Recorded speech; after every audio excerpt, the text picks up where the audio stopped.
think Irish weather is something that everyone can agree on, and I think that Irish people they like to be very polite, and nobody ever likes to really offend anyone. And weather isn't really a form of opinion, it's a fact, like, you can't really say, oh God, it's shocking weather out there, and someone will say, oh no, it's not. Like, it's either shocking or it's not. Very noticeable with seasons of change, which used to be back in the mid-70s, where it used to, winter would be associated with snow and very cold weather. Now it seems to be, at this time of year, completely unseasonal, in a sense that you have mild weather at Christmas, you could have that bitter cold weather in the middle of March. The Irish weather would be a great topic of conversation for people. It's a good icebreaker. There's always something going on with the weather.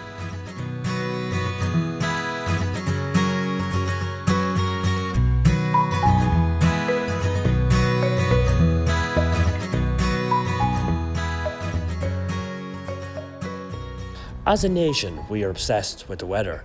We talk about it everywhere we go, and it is the icebreaker for us to start up a conversation. But what makes us so intrigued by the Irish weather? Ireland has seen some major weather fronts that has affected the country over the past 10 years, bringing the whole country on occasions to a situation of lockdown. But have we not always had these inclement weather bursts throughout our history? And where does climate change fit in with all of this?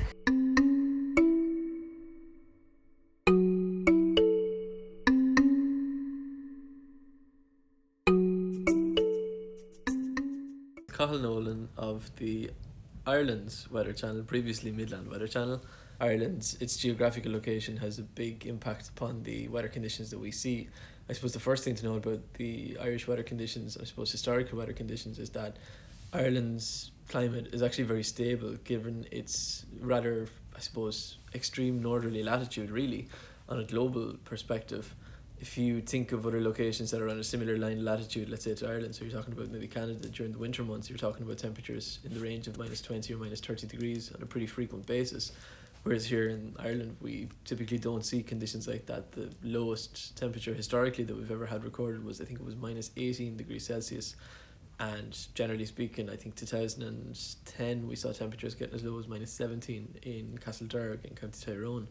But typically we don't see temperatures anywhere near as low as that. And likewise during the summer months in similar locations you would again see temperatures in the mid to high 30s. Record that we have of any windstorm with any great, historically catalogue would have been the night of the big wind in 1839, which if we were to put it on a modern scale, the death toll in Ireland alone was over, I think, 2,000 that particular night. It was immediately prior to the onset of the Great Irish Famine as well, and I think many people actually believed that the night of the big wind was a change in the overall fortunes of Ireland, given that it was such a significant event, which was obviously followed by the most significant event you could argue in Irish history, being the Great Famine of the 1840s. And then, say, to present day, you have, obviously, we've names now on storms and different colour warnings. That's kind of a new event, isn't it, as such? It certainly is. I suppose the colour warnings would have come into effect, I think it was around about 2013. It was that stage that the European Union actually set up a designated organisation to, classify weather conditions and weather extremes on a cross international basis between countries, just so that we could get basically let's say a common ground and understanding of what classified as a yellow, an orange or a red weather warning. So that was obviously Meteo Alarm, and the forecast service is still in existence today. If you log onto it, you can see again pretty much all the warnings as they occur across Europe. That is a pretty recent development, and I suppose it's something that we're still tinkering around with a little bit, just to actually get used to issuing yellow, red and orange weather warnings, and I suppose getting used to the definitions as to what classifies as each specific event. In the current context, when we issue weather warnings, let's say within a yellow, orange or a red weather warning, it's based purely upon a metric scale. So let's say when winds reach 110 kilometers per hour to 130 kilometers per hour, within that bracket we're talking about an orange weather warning, whereas when it reaches above that we're talking about red weather warning events, so above 130. Well, I suppose we don't see too many of them, but like Storm Ophelia, that was the first red warning, was it?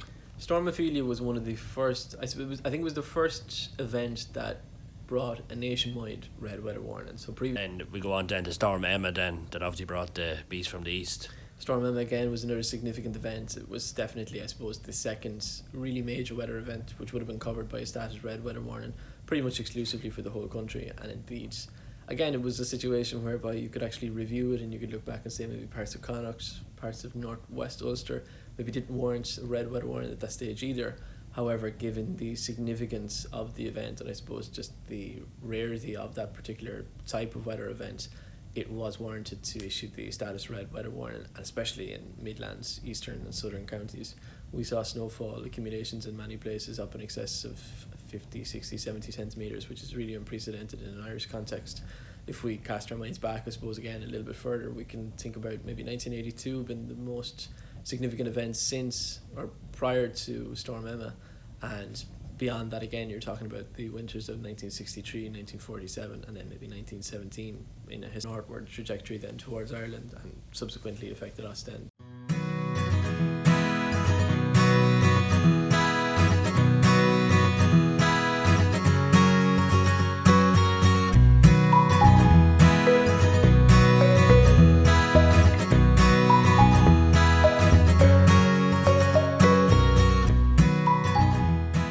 Where does climate change fit in with the Irish weather forecasts in general?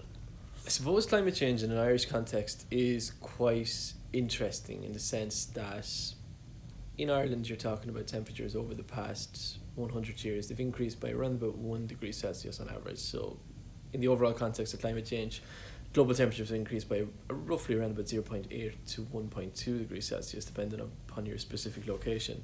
Parts of the Arctic, they've seen temperatures increasing by up to 3 degrees Celsius. So already you're talking about a temperature increase that's well above the target set forth in the Paris Climate Accord. Within Ireland, we're likely to break the 1.5 degree barrier within the Paris Climate Accord by around about mid-century, I would have expected. So let's say 2050, we probably will see temperatures passing the 1.5 degrees threshold. As we head towards 2100, you're talking about temperatures, as things stand, the best estimates from the scientific community would see temperatures increasing by between 3 to 3.7 degrees Celsius. In a globalised community like we live in today, any situation which affects a neighbouring country is likely to have significant impacts for yourself. So certainly Ireland is far from immune to the impacts of climate change, certainly economically, politically, and I suppose in terms of our weather as well. We are likely to see an increase of the weather extremes that we see. So for example, we're likely to actually see fewer storms in terms of their quantity, but the storms that we do see are likely to be far more significant. Also, we're talking about an increase in temperatures of about 3 degrees Celsius on a global scale. So you're talking about an increase in sea levels of between about 30 to 40 centimetres. Even I suppose on a desolate rock almost within the North Atlantic, you're exposed to the elements at all times.